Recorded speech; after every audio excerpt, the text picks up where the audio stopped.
Hello guys! Welcome to Line Table Screen Printing. I'm Jericho from Jury. For today's video, I will discuss what kind of adhesive or glue we use on screen frame to stick the mesh on it.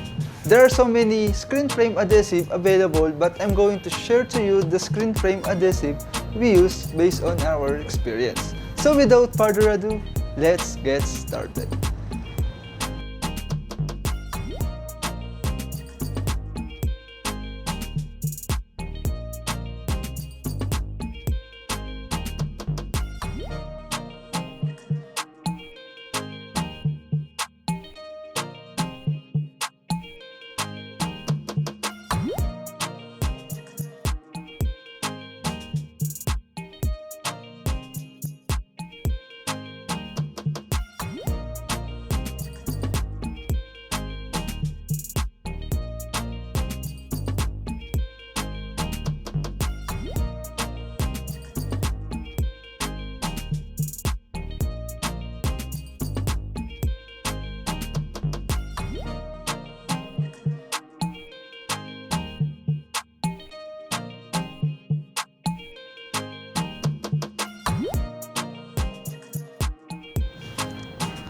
So first, what kind of screen frame adhesive we are using on screen printing?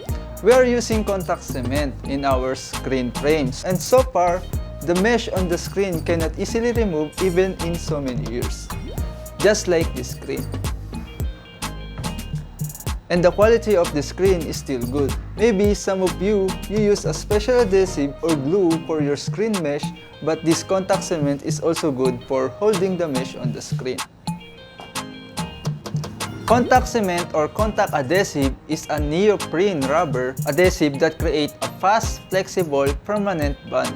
It can be used for almost anything, but is especially useful for non-porous materials that other adhesive can't glue together.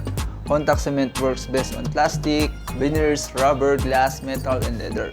It's used for gluing large surfaces such as countertops in kitchens and bathrooms. Laminates are hard, thin plastic surface glued to countertops with contact cement. In non-porous materials, the moistures cannot escape once the parts are joined, and glue either can't dry completely or takes a long time and requires the use of lamps. Contact cement is already dry on contact. Once the solvent evaporates, the cement forms a flexible bond with no residual moistures. There is no need for clamping, so it can be used for gluing floor tiles as well. Contact cement is different from other adhesive because it needs to air dry for 15 to 20 minutes before assembling. The cement needs to be applied to both parts so that the glue actually bonds to itself. Contact cement is not sticky. The glue itself is a solid substance.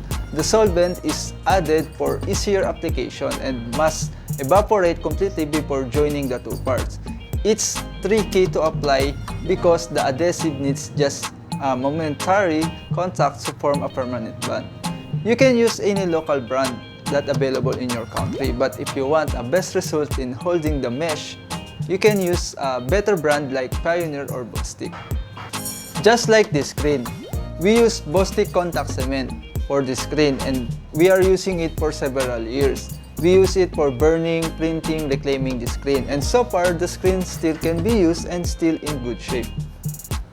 I hope you learned something new, and if you have questions, don't hesitate to leave a comment below and we will answer it.